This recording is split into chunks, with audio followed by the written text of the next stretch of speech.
Sir వికారాబాద్లో కొంతమంది విలేకరులు ఒక అమ్మాయిని రేప్ చేస్తారు. ఆ కేసు మీ దగ్గరికి వచ్చిందా? అప్పటికి నేను ట్రాన్స్ఫర్ అయ్యాను. ట్రాన్స్ఫర్ అయిపోయారా? ఓకే. సార్ వికారాబాద్ తర్వాత అండి? వికారాబాద్ తర్వాత మళ్ళీ బాపట్లకి వెళ్ళానండి. అంటే నా పిల్లలు గుంటూరులో చదువుతున్నారు, సింగిల్ పేరెంట్ చిల్డ్రన్ కొద్దిగా ఇబ్బంది పడతారు, ఆమె మేనేజ్ చేయలేదు అని చెప్పి మళ్ళీ గుంటూరు కావాలని అడిగితే బాపట్లకి వేశారు. అక్కడ ఏముందండి? అక్కడ మామూలు ఇదే అఫెన్సెస్ అని మోడస్ ఆపరెండి అంతా ఒకటే, ప్రాపర్టీ అఫెన్సెస్. బాపట్ల అంటే స్టూవర్ట్పురం అవన్నీ దగ్గర దగ్గర ఉంటాయి కాబట్టి డెకాయిటీ కేసులు. కానీ స్టూవర్ట్పురంలో అక్కడ చేరు కదా నేరం అండి, వాళ్ళు చేస్తారు, చుట్టుపక్కల చేస్తారు.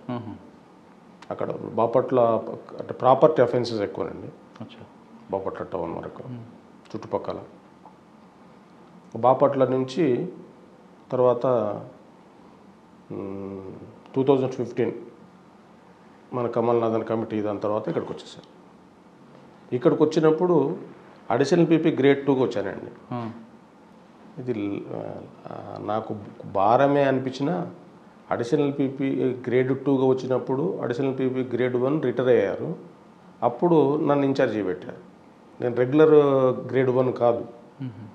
అప్పుడు గంజాయి కేసులలో బాగా కన్విక్షన్ తీసుకున్నానండి. అంటే నాకు ఫ్యాక్ట్స్ గుర్తులేవు కానీ ఇక్కడ మన సంగారెడ్డిలో ఉమ్మడి జిల్లా ఉండే మెదక్ మొత్తం అన్ని కేసులు ఇక్కడ 2015 నుంచి సంగారెడ్డి. అవునండి, అటు ఉమ్మడి మెదక్ జిల్లా. అవును, ఇప్పటి వరకు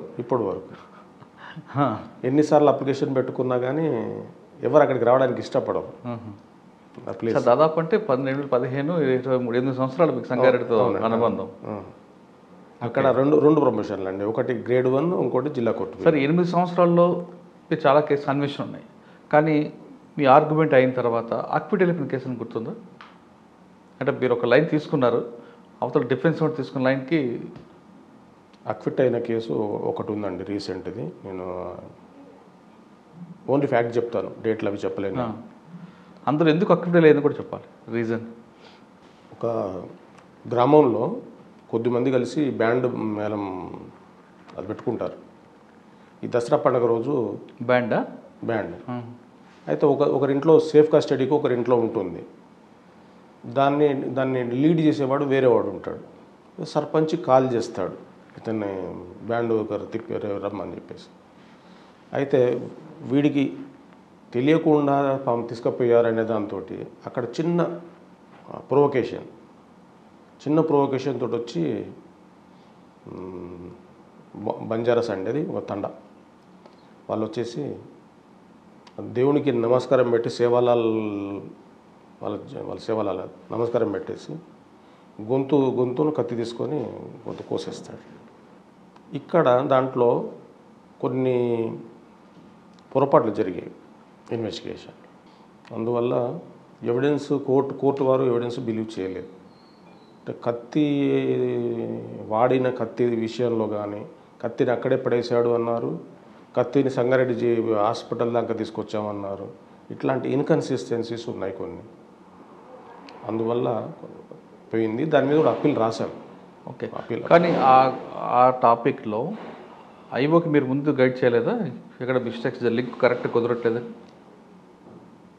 అంటే వాళ్ళు ఛార్జ్ షీట్ ఫైల్ చేసి మనం ట్రయల్కి వచ్చిన తర్వాతనే మన దగ్గరికి వస్తాం. ఓకే, ముందే కనుక వస్తే డిఫరెంట్ అండి. అంటే వాళ్ళు తీసుకున్న లైన్ ఏంటండి? డిఫెన్స్ ఎవరో చేశారు అంతే. గుంపులో చాలా మాస్ గ్యాదరింగ్ ఉంటుంది కదా దసరా పండుగ రోజున, అలా. అంటే అందులో అప్పీల్ వేశారు మీరు? అప్పీల్ వేశారండి. ఓకే, 8 సంవత్సరాలు మీకు ఇంకా బాగా గుర్తుండిపోయిన కేసు ఉందా? అంటే మీకు కన్విక్షన్ రేట్ ఎక్కువ ఉంది కాబట్టి అడుగుతున్నాను.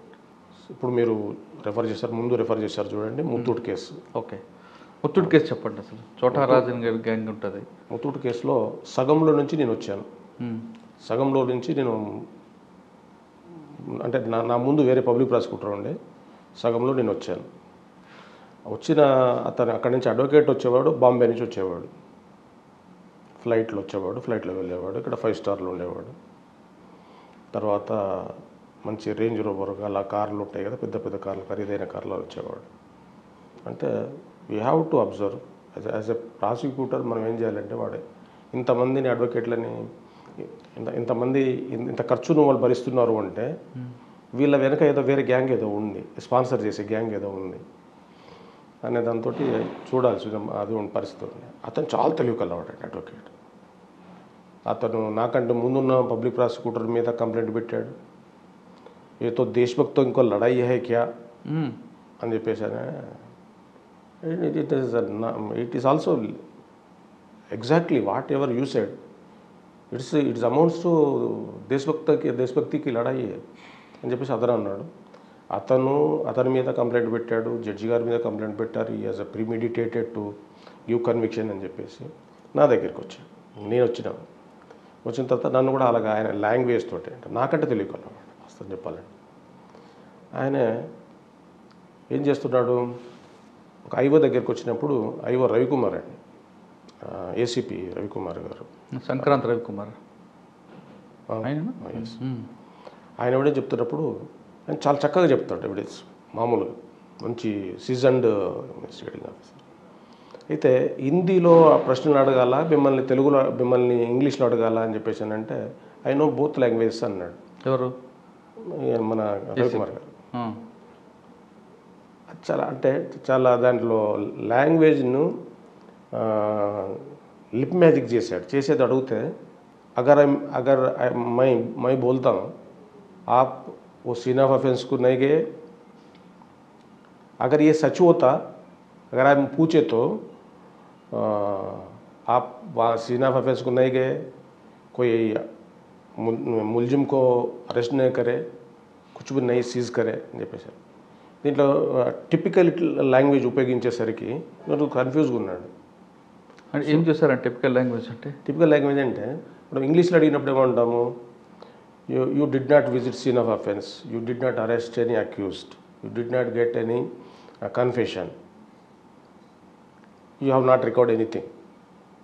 అయితే అతనేమంటాడంటే ఏ सच होता अगर आप मैं पूछे तो मैं पूछता हूँ, अगर ये सच है मैं पूछता हूँ, आप वहाँ नहीं गए, उसको गिरफ्तार नहीं करे, इसका कोई पंचनामा नहीं लिखे, ये झूठा है అంటే కొద్దిగా లాంగ్వేజ్లో మనకి ఏంటంటే మనం ఇంగ్లీష్ అలవాటు పడతాం. Court language is English, so please ask him in English అని అన్నాను. No he said you will understand this, understanding is different, please use court language అన్నాను. అదే అతను అప్పుడు కోర్ట్ లాంగ్వేజ్ ఉపయోగించాడు. దాని తర్వాత కేసు మన వైపు వచ్చేసింది. తర్వాత అన్నాడు అతను కేసు అయిపోయిన తర్వాత, Sivaram Prasad my earlier my predecessor, वो तो बहुत चिल्लाते थे, बहुत ये गलत करते थे कोर्ट में, अल्लाह बोल करते थे, ये वो करते थे. आप साइलेंट है, लेकिन आप ऐसा बनाए दीवार को, ईंट के ऊपर एक ईंट के ऊपर रख के कोई उसको पार करने का वो नए वो जैसा आप बनाए केस. Well done. दो my clients are convicted, but I appreciate your this wisdom and knowledge. Sir, ఆ కేసులో ఎంతమంది పడిందండి ముత్తూట్ ఫైనాన్స్లో? రికవరీ ఎంత ఉంది? 5గురికి ఉంది. రికవరీ లేదండి అందులో. రికవరీ లేదు, కానీ ఐడెంటిఫికేషన్ పరేడ్ ఉంది, రికవరీ ఆఫ్ వెపన్ ఉంది. కాదు సార్, ప్రాపర్టీ రికార్డ్ వాళ్ళందరూ 2 కేసులు ఉన్నాయండి ఇందులో. మీరు అంటే 2 కేసులు ఉన్నాయి ముత్తూట్ ఫైనాన్స్. ఒకటి మాత్రమే నేను చెప్తున్నాను. నేను చెప్పిన దాంట్లో కళ్ళకు అవి కట్టుకొని వచ్చేసి లోపలికి వచ్చి పిస్టల్ తీసుకొని మన ఆర్సీపురం మధ్యన పటాచెరు మధ్యలో ఉండే దాంట్లో చేసింది. అది దాంట్లో రికవరీ దొరకలేదు. మీరు చెప్పేది అశోక్ నగర్ బస్ స్టాప్ దగ్గర ఉన్న ముత్తూట్ ఫైనాన్స్ అదే కదా? అవునండి. ఉదయం 11 గంటలకు వస్తారు. మొదటిసారి జరిగిందండి మొత్తానికి. అవును, 2 సార్లు జరిగింది. 2 సార్లు జరిగింది. మొదటిసారి జరిగిన కేసులో రికవరీ. రెండోసారి ఏమో వాళ్ళు బ్లాక్ కలర్ స్కార్పియో వస్తారు, ఎస్కేప్ అవుతారు. వాళ్ళు కర్ణాటక వెళ్ళి అక్కడ షెల్టర్ తీసుకుంటారు. అందులో గోల్డ్ పోయింది. ఇందులో గోల్డ్ పోలేదు. బెదిరించే టైంలోనే వాళ్ళు అరుస్తారు, పారిపోతారు. ఓకే, రెండో కేసు ఎక్కడి వరకు వచ్చారు ముత్తూడుదండి? అది నేను చేయలేదండి. ఇంకా ట్రాన్స్ఫర్ చేశారు వాళ్ళు హైకోర్టుకు. అది పెట్టుకునేసరికి డెకాయిటీ కేసులన్నీ కూడా సబ్ కోర్టులో ఉండాలి. We will be losing one opportunity of appeal if case trial commences in district court only. So district కోర్టులో నడిపాము. అచ్చా, ఇప్పుడు మీరు చెప్పిన ఫస్ట్ కేసులో ఎంతమంది పడిందంటే వాళ్ళ రికవరీ వెపన్ ఒకటే? 5గురికి పడిందండి. ఎంత అండి? ఎన్ని సంవత్సరాలు? 10 years. 10 years. ఇంకా జైల్లో ఉన్నారు వాళ్ళు. వాళ్ళు అప్పీల్కి వెళ్ళలేదా? వెళ్ళారు. ఏమైందండి హైకోర్టు? అది నేను ఫాలోఅప్ చేయలేదండి. అప్పీల్ అయితే ఉంది, ఇంకా కాలేదు, కంప్లీట్ కాలేదు.